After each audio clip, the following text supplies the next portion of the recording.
joy. I mean, our entire cast is like just an absolute dream cast. But Pedro is such a joy to work with. We met with him over Zoom. He had read the script. He just adored the script. He loves these like pulpy movies from the 80s that our movie Freaky Tales is like a love letter to.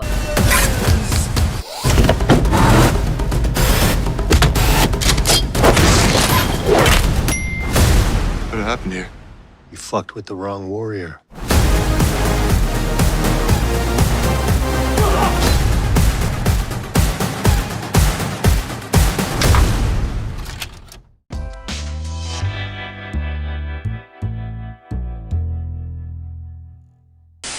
First of all, I want to say, I love the fact that you guys have kind of taken on the big films, and you've also kind of gone back to where you started with this lovely little Freaky Tales, which is a unique film, which I haven't seen anything like this. What was the decision to take on basically an anthology and go to this kind of small little story that's just so lovely? I grew up in the Bay Area in Oakland, and I remember hearing this Freaky Tales song by Too Short as a kid, and it just kind of like blew my mind, stayed with me all these years. And time would go on, and Anna and I became filmmakers, and I said, hey, I think there's a movie called Freaky Tales that we need to make some at some point. And she's like, yeah, what's it about? And I was like, I don't know yet.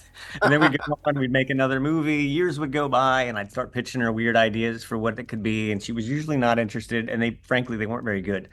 And it was coming up with the four individual stories where the characters could overlap, and add to the whole element.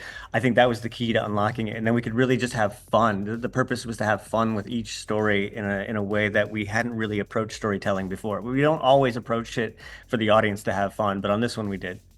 Nice. Well, I think you got the atmosphere really right on. From what I remember, it felt very, very real. How did you, find that time to make it so believable, so 80s? Yeah.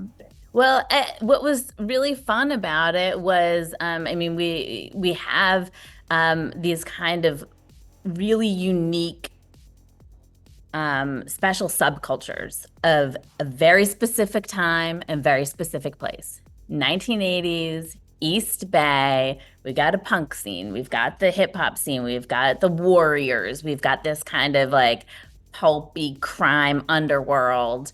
And each one of those we wanted to make feel kind of authentic and like really have the costumes and everything feel authentic so that we could kind of start with that base of authenticity and then let it blow up and just kind of let it go from there into like a little bit of like a fantasy world where we just start having fun and where we get to have this like cathartic experience of lighting Nazis on fire and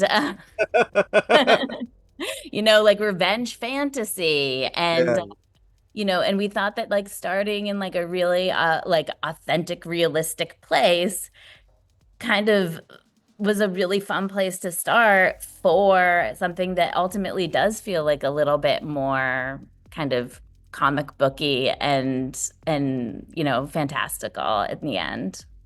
Well, and it does too, but at the same time, I feel like especially my favorite probably was the rap battle. I thought that was awesome. And how did you approach Too Short? Did he jump at the chance to do this? Feels like he would. Yeah. When we got on a Zoom with him, it was during the pandemic, and we described to him what it was we were up to, and basically he was just like, "Cool." He didn't have any notes.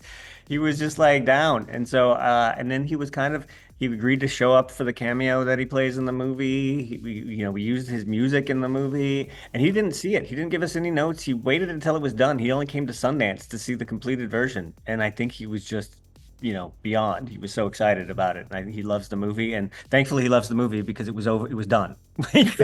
Too late for him to have him. No notes.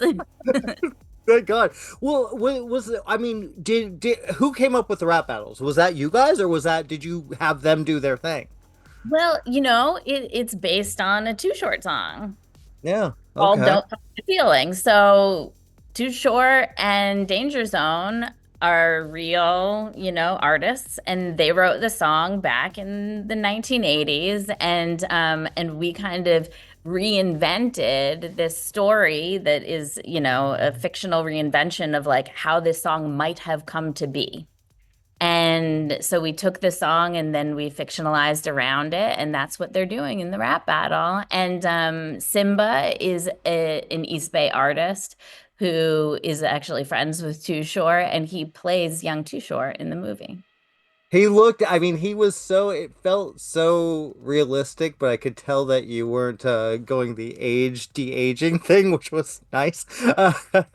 What do you see this growing? Do you see Freaky Tales too? Because I feel like there's so many stories you could approach with this.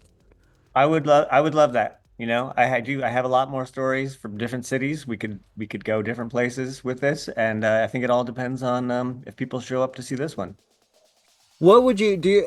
Was there a story that you guys missed out on that you were like, oh, we could have fit this in there if only, if only? No, no, this is just right. This is exactly how Freaky Tales should be. Four stories, and sure, I mean, there are plenty of other Freaky Tales to that could be explored, but for this movie, we got it right. Pedro Pascal. I mean, how did you get him, and what was it like working with him on this project?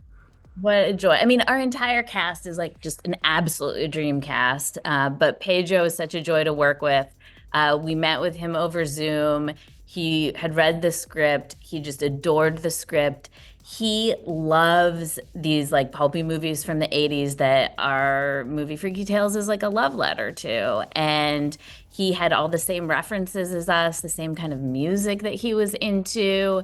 We made him a playlist. He was just on the ride. And yeah, it was just love at first Zoom, I guess. Oh my God, I feel like that's really lucky. It doesn't seem like it happens that often like that. You Yeah, I know? think he just got the movie, like Anna says, and he did a movie. I don't know if you know this movie, Bloodsucking Bastards, this vampire movie, very Yeah, low I've budget. seen Yeah, it. because he hadn't done much. This movie we've shot before The Last of Us came out, so we knew him from Narcos and Mandalorian, of course, but like Bloodsucking Bastards was great. Well, I think we have to wrap up, but I thank you guys. This was a joy to talk to, and I really hope people see this. This is a cool flick. Thank you. Yeah, me too. I think people will enjoy it. I think so too, guys. So All good right. seeing you both. Take care. Nice to meet you. Thank you for clicking on our video, everybody. If you like what you saw here, please make sure you like the video and subscribe and share with your friends who like this sort of content. JoBlo remains an independent company, and we appreciate all of your support.